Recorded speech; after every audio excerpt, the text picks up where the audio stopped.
예, 두 번째 영상입니다. 저는 이렇게 프린트를 다 했어요. 프린트를 해가지고 B5로 프린트를 해가지고 차곡차곡 보고 있습니다. 이 빨간 글씨가 많아요. 빨간 글씨가 많다는 거는 지적할 게 많다는 거죠. 이정희님 뭐 역시 늘 제일 먼저 올려주시죠.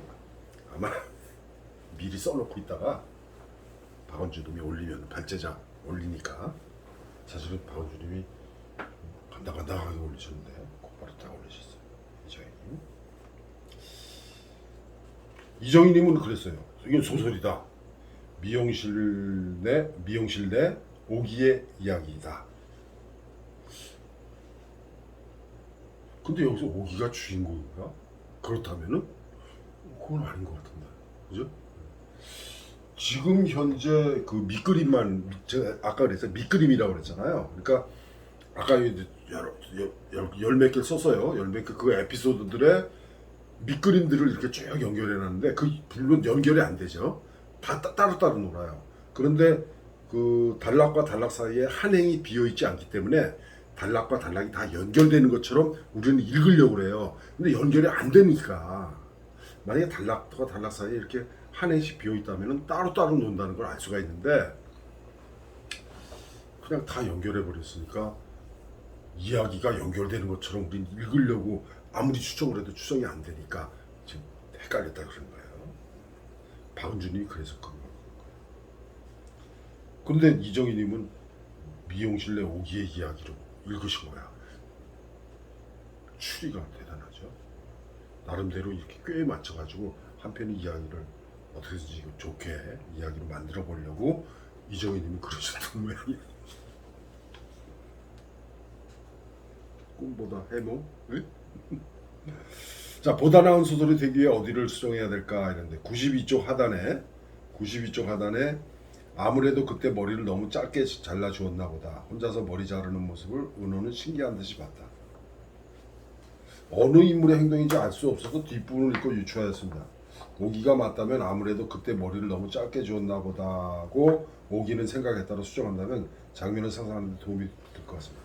예, 아까 얘기했듯이 박은주님이 그런 얘기했잖아요. 주어를 생략해가지고 도무지 이게 뭔지 모르겠다. 주어를 생략하잖아요. 독자들은 전부 1인칭으로 읽어요. 그러니까 1인칭 시점으로 읽어버린다고요. 근데 읽다 보면 나중에 주어가 또 나와. 근데 나오는 주어를 보니까 이게 1인칭 시점이 아니야. 이렇게 되는 거예요.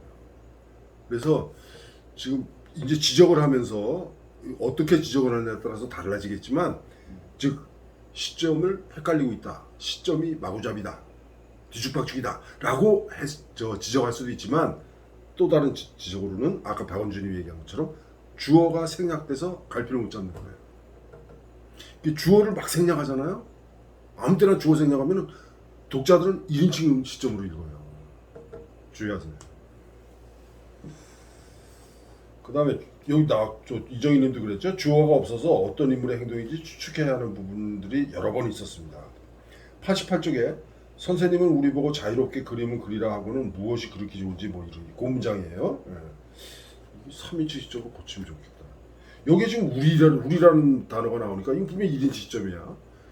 근데 1인칭 시점으로 우리라고 그러니까 그러면은 그 부분은 다 1인칭 시점으로 고쳐야죠. 근데 그렇게 안 돼 있어. 그 문장만 그래. 우리라는 문장만. 그 다음에 시점, 인물 표현, 사건, 서술, 제목 적절한가 아니라면 어떻게 수정해야 할까? 여기에 뭐라고 하냐면 시점은 3인칭 시점의 글인데 1인칭 오기 시점과 혼란이 있었던 것 같다. 이렇게 얘기하는 거죠. 1인칭 오기 시점 나오는데 몇 군데 안 돼요. 오기 시점이. 그리고 예를 들어서 세 번째 에피소드 있죠. 저 미용실 묘사한 거. 네 쪽짜리 미닫이문 아래쪽은 새시고 위쪽은 유리다. 유리 위에는 하얀 시트지가 붙어있다. 출입문은 미용실이라 쓰여있고 한겨울을 빼고는 대부분 열려있다. 한여름에는 학이 그려진 발이 열려있는 문에 반쯤 걸쳐져 있기도 하다. 이거 오기의 시선이 아니에요. 이거는. 요 부분은 지금 읽은 부분 있죠? 요 부분은 작가 관찰자 시점이에요. 3인칭 작가 관찰자 시점이에요. 아니면 뭐 전시적 작가들도 되겠지만 작가 관찰자예요. 3인칭 시점이라고. 그런데 갑자기 또 앞머리는 깻잎 모양으로 이마를 반만 덮고 나머지는 어깨선까지 내려오는 컬에 보석이 박힌 갈고리 핀을 꽂았다. 누가? 그럼 뭐 앞머리는 깻잎 모양으로 이마에 반만 덮고 오기가 그랬을 것 같아요. 오기. 예? 그러면은 네 쪽짜리 미닫이문 아래쪽은 새시고 위쪽은 유리다. 요렇게 그 미용실의 그 겉모습, 출입문 모습을 묘사를 해놓고 그 다음에 오기가 거의 보여야죠. 오기는 어디에 앉아 있다, 어디에 서 있다 이렇게. 그러고 나서 오기의 저 외모를 이렇게 앞머리는 깻잎 모양으로 이마를 반만 덮고 나머지는 어깨선까지 내려오는 컬에 보석이 박힌 컬을 하고 있다. 그리고 갑자기 또 뭐야? 오늘따라 원장과 마주 앉은 여자의 흰푸가 유난히 눈에 들어온다. 그럼 여기서 오늘따라 원장이라고 부르는 사람 누구야? 작가죠. 작가가 3인칭이에요. 마주 앉은 여자, 이것도 3인칭이에요. 3인칭이 이렇게 배우는 거죠. 만약에 오기가 1인칭으로 썼다 그러면 어떻게 돼요? 엄마는 누구하고 앉아 있어? 마주 앉은 여자. 그럼 뭐 자주 왔으니까 태희 엄마는겠죠. 엄마는 응? 오늘따라 태희 엄마가 엄마하고 마주 앉아가지고 근데 태희 엄마 얼굴 피부가 유난히 희게 보인다. 뭐. 그렇게 돼야죠. 오기의 시점이라면. 근데 갑자기 3인칭이에요. 전주 작가 시점 비슷해요. 그런데 또 뭐라 그러냐. 오늘은 칼치가 큼직하니 좋더라. 요런 것 한 마리 사서 오기도 구워줘 봐라. 이따가 가면 이렇게 시간 너무 없다. 이러면 빨리 가서 사다가 오기 주라는 거죠. 구워주라는 거죠.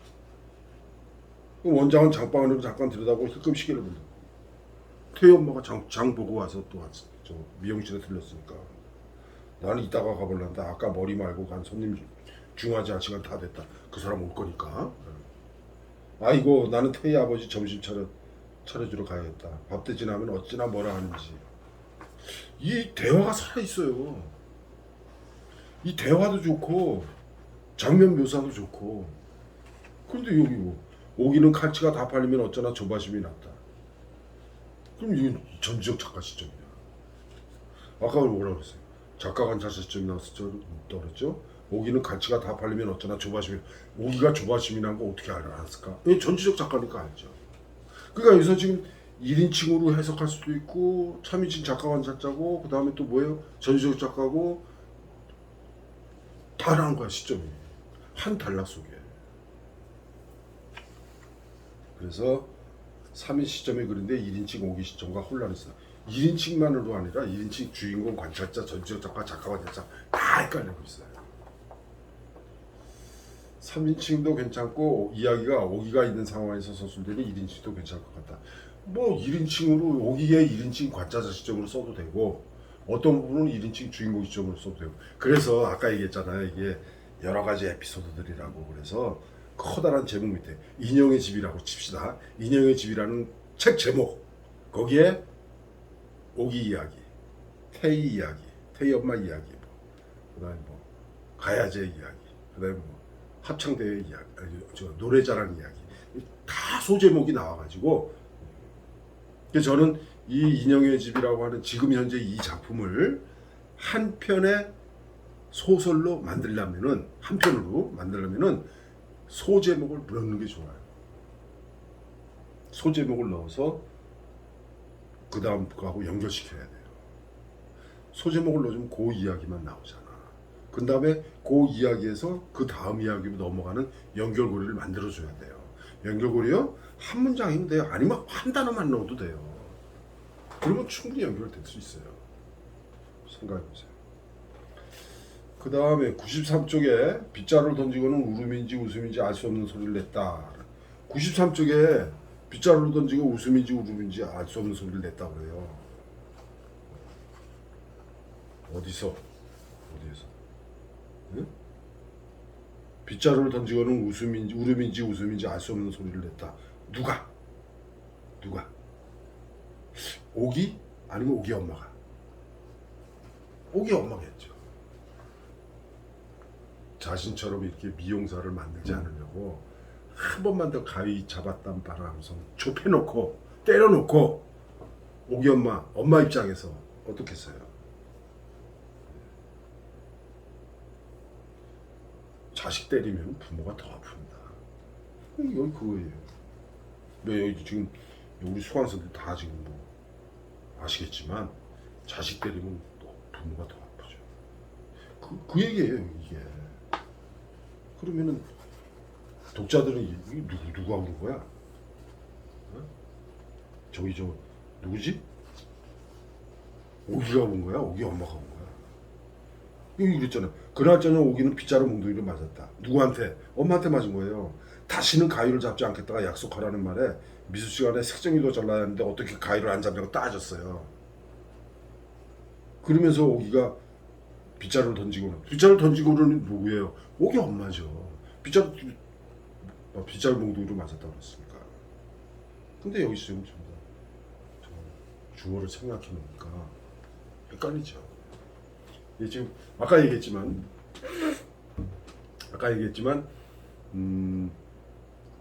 두 가지로 평을 할 수가 있어요. 하나는 주어가 생략됐다. 또 하나는 시점이 헷갈렸다. 이렇게. 근데 두 개가 사실은 같은 거예요. 같은 걸 지적하는데 표현을 그렇게 할 뿐이죠. 지금 우리 이정희님은 주어 없는 거 가지고 얘기했어요. 이 부분에서는 왜 오기한테 다시는 가위 잡지 말라고 할까? 그 추정을 하면 그거죠. 대부분의 우리 부모님들은 특히 이렇게 몸으로 하는 직업의 경우에는 자식들에게 물려주지 않으려고 그러죠. 그래서 예를 들어서 중국이나 일본 같은 데 가면 몇 대 내려오는 그런 음식점이 있죠.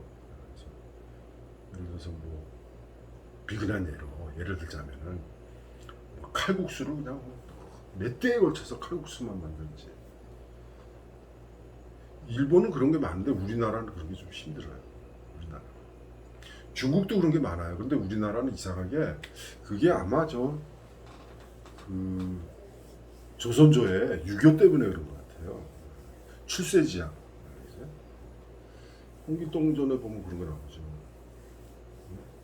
대장비 세상의 남에 공명을 받들어서 입신양명하여 밖으로는 부모님의 이름을 높이고 이런 얘기가 나와요. 그게 뭐냐면 결국 조선조의 유교의 영향으로 공부해서 과거 시험 봐서 과거 업체 가지고 출세하는 거.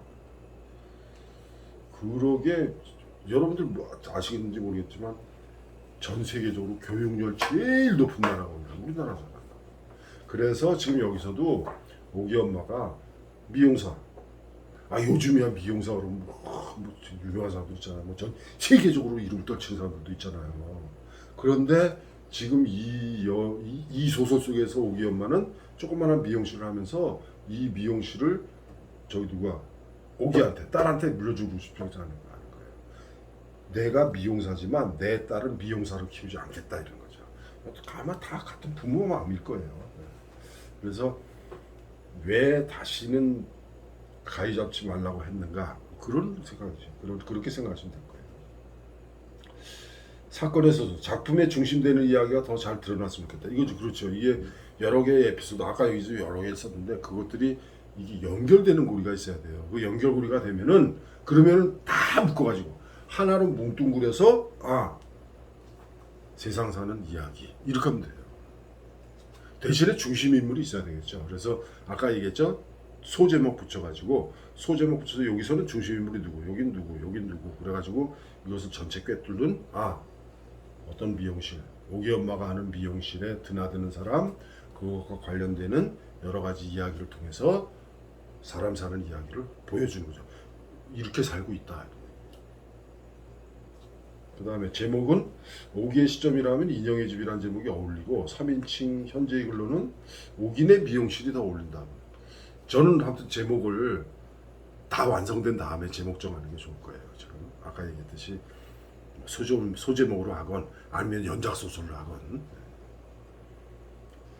작품에 숨겨진 것들이 많은데 제가 다 찾지 못한 느낌이 듭니다. 숨바꼭질 순례가 되는 기분으로 열심히 찾았습니다. 이야기에 중심되는 것이 무엇인지 좀 더 잘 드러났으면 좋겠다. 그렇죠.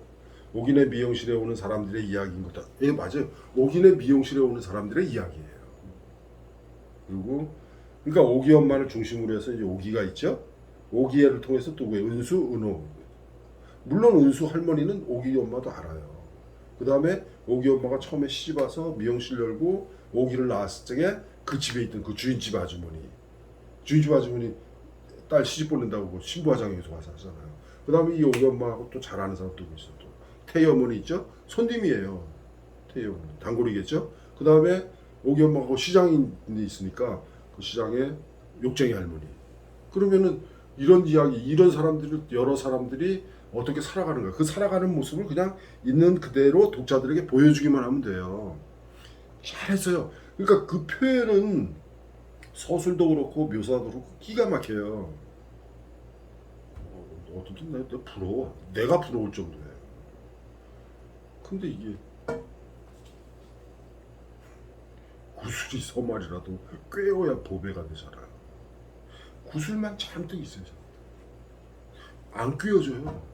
독자들이 이 좋은 구슬들을 아무리 연결하려고 해도 연결을 못해요. 왜? 연결고리가 없으니까.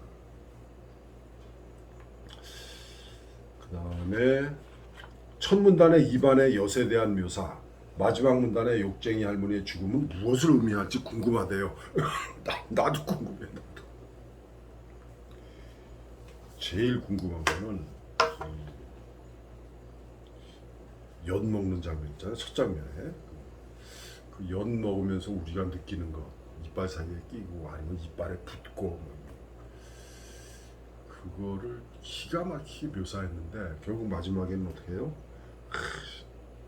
깨알만 입속에 넣는다. 깨엿을 사지 말고 땅콩엿이나 호박엿을 살 거 그랬나? 그럼 여기서 땅콩엿과 호박엿, 깨엿하고 차이가 뭔가? 그 차이가 소설 속의 어떤 사건, 주제의식하고 딱 연결되면 좋죠. 그게 없잖아요. 그리고 지금 이거 엿 먹는 거 누가 먹는 거예요? 이 의미가 지금 누가 먹는가? 무슨 의미가 있는가? 그걸 모르겠어요. 그러니까 묘사만 잘해놨지 소설 속에 연결이 안 되니까 참 잘했어요 라고 어느 부분은 얘기하다가 이게 소설이 아니니까 밑그림만 잔뜩 그냥 널려 있으니까 저도 무엇을 의미하는지 궁금합니다. 다음 김재영님 뭐 같은 지적이에요. 문장에서 주어나 목조가 생략되는 일이 찾아서 이해가 안 된다. 입속에 달라붙은 엿을 떼내느라 노심초사하는 사람이 누구인지 밝혀지지 않았어요. 깻잎머리의 주인공이 누구인지도 모릅니다. 옥이에요. 옥인데 모르죠. 첫 번째, 두 번째, 세 번째 문단의 흐름도 어딘지 자연스럽지 않고 툭툭 끊어지는 느낌. 맞아요. 툭툭 끊어져요. 툭툭 끊어지는 게 아니라 다 따로 놀아요. 따로 노는 거예요. 세 번째 문단의 하얀 피부의 여자에 대한 언급은 무슨 의미인가? 하얀 피부가 어쩌다고? 그러면 이거는 서술자가 오기이거나 아니면 오기 어머니거나 아니면 3인실 관찰자거나 서술자가 누구건 간에 어느 시점으로 하건 간에 하얀 피부의 여자, 이 하얀 피부의 여자하고 떼약볕에 호미질 한번 해본 적이 없는 손이라는 것을 이야기하기 위해서는 뭐가 있어야 돼요? 누구예요? 저 대조를 시켜야죠. 누구? 원장, 오기 엄마. 오기 엄마는 미용실, 남의 머리 만지고 손님들 머리 감기고 초보부터 했을 거 아니에요. 그러면 손이 어떻겠어요? 그거 견뎌봐야죠. 아니면 욕쟁이 할머니라든가 아니면 다른 사람, 손님 중에서 그 시장에서 뭐 일하는 사람, 아니면 이렇게 여자들 중에서도 이렇게 몸으로 뭐 일하는 사람들이 있을 거 아니에요. 그 사람들의 그런 사람들, 육체 노동을 하는 사람들의 손과 이 태희 엄마 같이 이렇게 뭐라고 해야 돼? 떼 앞에서 호미질 한번 해본 적 없는 손, 어떻게 흰 피부가 유난히 눈에 들어오는 그런 이게 대조가 돼야죠. 그러면 어떻게 돼요? 아, 이 미용실에는 이런 사람도 있고 하얀 피부의 사람도 있고 고생 한번 안 해본 사람도 오고 그 다음에 무진장 고생하는 사람도 오고 어떻게 돼요? 인간 군상들이 이렇게 어울려 사는 거예요. 그 모습을 그냥 보여주면 돼요. 그런 요소들이 많은데 그 좋은 요소들을 꿰질 못해가지고 그 다음에 미용실을 운영하고 있는 오기 엄마와 오기가 주요 등장인물인데 오기 아빠의 존재는 보이지 않는다. 아빠가 부재한 것인지 없는 것인지 모르겠어요. 저도 옛 속설에 미용사는 남편 복이 없다 이런 말이 있는 모양이에요. 그런가? 미용사는 남편 복이 없다. 이상하게 왜 이게 낯설게 느껴지죠? 내가 아는 미용사. 글쎄 모르겠어요. 지금은 얘기해도 되겠죠. 전두환 했죠. 전두환 대통령. 이순자 여사 아시죠? 영분까지 했잖아요. 이순자 여사가 미용사였어요. 아시는지 모르겠어. 그래서 그때 떠들던 말들이 있어요. 지금이야 뭐 편하게 얘기하지만 그때 그런 말 했다가 잡혀갔어요. 어떻게 돼요? 검사 판사 위에 육사, 육사 위에 보안사, 보안사 위에 미용사. 그때 그런 말들 했어요. 80년대 얘기입니다. 미용사는 남편 복이 없다? 진짜 그런지 모르겠습니다. 그 다음에 오기 엄마나 오기를 비롯한 등장인물에 대한 정보가 부족하다. 맞아요. 정보가 부족해. 이런 정보를 다 넣어서 각 에피소드마다 5, 60매로 만들었으면 좋겠어요. 이 제 욕심이에요. 자꾸 읽다 보면 자꾸 1인칭 주인공 소설이라는 착각을 하게 된다. 왜 그러냐? 주어가 빠져서 그래요. 주어가 생략되는 경우가 잦아서 나도 모르게 오기가 서술하는 것처럼 느껴졌다. 그 다음에 인형이 뭔가 여기 지워버렸네. 인형의 집에서 인형이 뭔가 몰라요. 보통 인형이라는 말은 부정적인 뉘앙스가 들어있죠. 그렇죠. 우리가 일상적으로 인형 그러면 그냥 예쁘다, 그죠? 예쁘다, 깜찍하다 이렇게 얘기하는데 인형의 집 그리고 이제 부정적으로 쓸 적에는 그냥 꽃하는 보리자루처럼 이렇게 뭐 장식용, 인형 그러면 장식용이에요. 왜냐면 인형은 생명이 없잖아요. 웃고 있다? 24시간 웃고 있잖아요. 표정이 변화가 없잖아요. 그런 거. 표정의 변화가 없다. 한 자리에 놔둔데 거기에 그대로 있다. 뭐 이런. 그래서 인형은 예쁘다, 깜찍하다, 뭐 귀엽다라는 좋은 뜻도 있지만 주로 소설 속에서 인형은 동화에서는 좀 다르겠지만 소설 속에서 인형은 부정적인 의미가 많이 쓰여요. 전체적으로 작가의 의도가 무엇인지 무엇을 얘기하고자 하는지 잘 모르겠다. 저도 모르겠어요. 다만 이제 추정을 하기를 이 작품 여러 개 에피소드 10개 넘었죠. 아까 얘기했는데 12개인가? 12개를 뭐 12편으로 나누라는 게 아니라 묶을 수도 있죠. 이렇게 묶어서 제 생각에는 지금 현재 그려진 밑그림만으로도 7, 8편의 단편 소설이 나올 수 있어요. 물론 아까 얘기했듯이 지금 12개의 에피소드들이 다 연결돼 가지고 하나의 단편이 될 수도 있겠죠. 그러면 단편 소설이지만 소제목도 다 붙여가지고 연결고리 만들면 돼요. 그렇게 만들어 놓으면 그냥 어느 미용실, 옥인의 미용실에 드나드는 인간 군상들의 살아가는 모습 그거면 돼요. 주제? 그냥 살아가는 모습이에요. 작가가 저기 나중에 다시 또 얘기를 하겠지만 주제를 꼭 뭐 일목요연하게 몇 개의 단어로 뭐 아주 추상적이고 뭐 아주 좋은 말로 딱 나타날 수 있는 그런 주제를 담아야 된다고 생각하는 사람들이 많아요. 아닙니다. 그냥 보여주기만 하면 돼요. 주제는 어떻게 돼요? 누가 느끼는 거야? 독자가 느끼는 거예요. 그러면 한 편의 소설을 읽고 주제를 10명이 읽었다. 주제가 몇 개가 나와요? 10개가 나와요. 그러니까 주제를 딱 읽어야 된다 이렇게 생각하면 안 돼요. 그렇게 생각하지 마세요. 그렇게 의도하고 쓰지 마세요. 이게 지금 우리나라의 중고등학교의 문학교육이 잘못된 게 시의 주제, 소설의 주제 4개 중에 5개 중에 하나 골랐잖아요. 아니에요. 5개 중에 하나 안 고를 수 없는 경우가 얼마나 많아요. 전에 그런 얘기 했잖아요. 같은 작품을 읽고 10명이 있잖아요. 10개의 느낌이 나와야 돼요. 한 편의 작품을 읽고 10명이 감상을 쓰면서 주제를 파악을 했어요. 10개가 나와야 돼요. 물론 거의 비슷하게 나오겠죠. 어떤 주제가 있어야 된다 그래서 딱 이렇게 일목요연하게 그냥 명확한 단어로 아닙니다. 그냥 막연하게 옥인의 미용실에 이런 사람들이 다녀가고 있구나. 맞아. 이게 우리들 사는 모습이지. 이렇게 생각하면 돼요. 그렇게만 느끼면 됩니다. 그렇게 느끼고 한편으로, 단편 한편으로. 아니면은 제 욕심처럼 여러 개의 단편을 묶고 연작 소설을 묶은 하나의 소설집으로 만들 수 있어요. 박은주님, 박은주님 쓴 게 아니지. 이 작품 쓰신 분 해보세요. 그렇게. 황선호님이 사건을 하나씩만 놓고 읽으면 재미있다. 그렇죠. 묘사가 그렇게 잘 줘. 미용실 5일장 가야제 축제, 소풍, 신부와 신부 엄마, 결혼식 이야기 같은 평범한 일상, 평범한 이웃들의 이야기를 미용실이라는 공간으로 특징 지어 이야기하고 있는 것 같다. 이야기하고 있는 것 같다가 아니라 그렇게 이야기하고 있어요. 근데 뭐예요? 연결이 안 되는 거죠. 5일장에 와서 미용실에 들리는 태희 엄마와 욕쟁이 할머니, 미용실 원장들의 자존심 대결인 미인대회, 미용실 원장 딸 오기와 친구 은수와 은수 동생 이야기. 소설 속의 인물들은 그냥 동장하거나 말하지 않는데 그런 개연성은 조금 부족해 보인다. 이 개연성, 연결고리예요. 연결고리. 작가는 무엇을 말하고 싶었을까요? 나도 몰라요.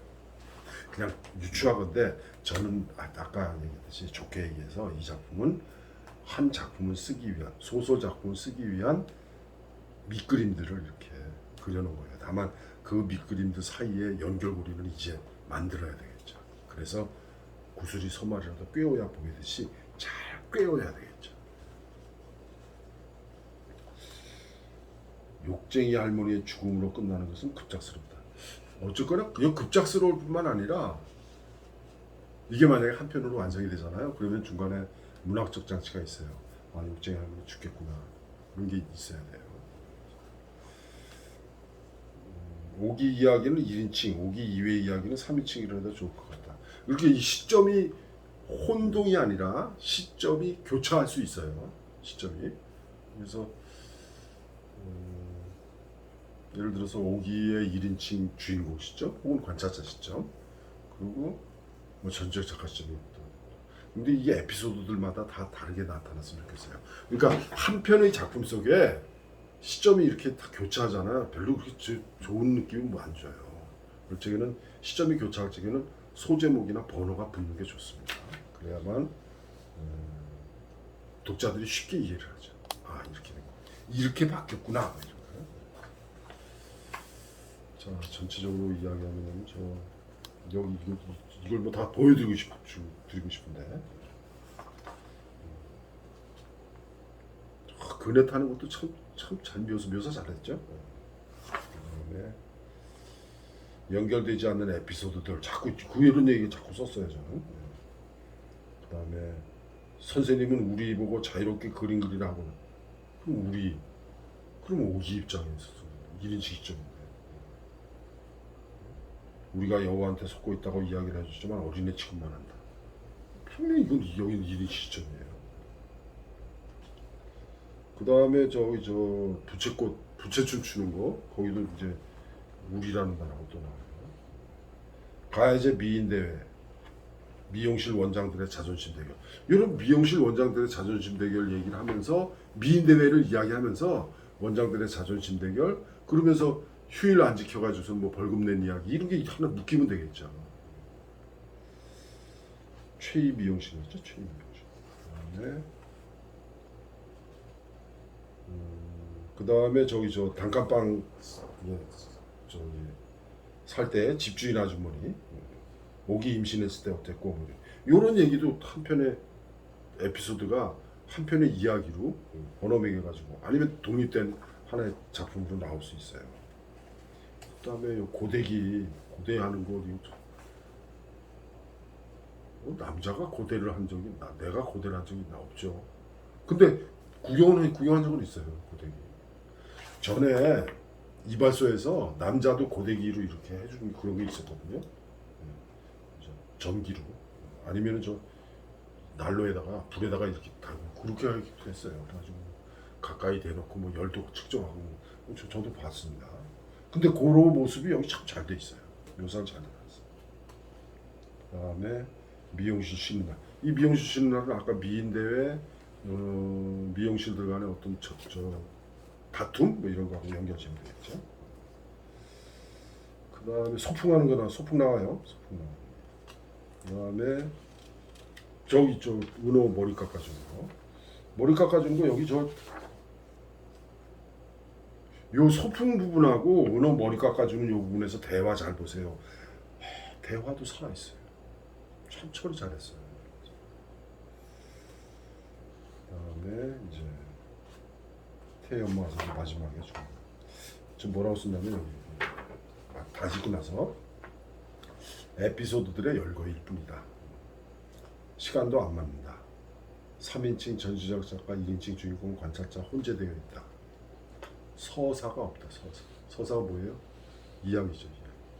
각각의 에피소드들만 있고 이 에피소드들을 꿰뚫는 일목요연하게 쫙 연결해주는 중심 이야기가 없다. 그러니까 결국 이야기는 없고 장면, 에피소드만 있다. 욕쟁이 할머니 죽었는데 그에 대한 느낌이 나와요. 왜? 어떤 사이길래? 아까 뭐 갑작스럽다 그랬는데 인형의 집. 그럼 여기서 인형의 집은 결국 뭘까? 오기 엄마. 원장이죠? 원장의 미용실이죠.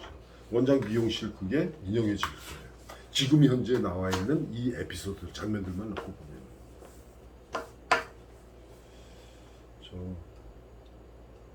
지금까지 수강생 감상 이번에 수강생 감상 너무 적게 냈어요. 안 내신 분들 각성하셔야 됩니다. 다음 주 작품은 저 게시판에 올려놓을 테니까 게시판 참고하도록 하세요. 세 번째 영상에서 잠깐 짤막하게 저기 서술과 묘사 이야기 좀 해야겠습니다. 왜 그러냐면 지금 이 인형의 집을 쓰신 분이 묘사를 아주 기가 막히게 하셔가지고 이런 거 좀 배우시라고. 다시 한번 얘기하겠습니다. 짤막하게 세 번째 영상.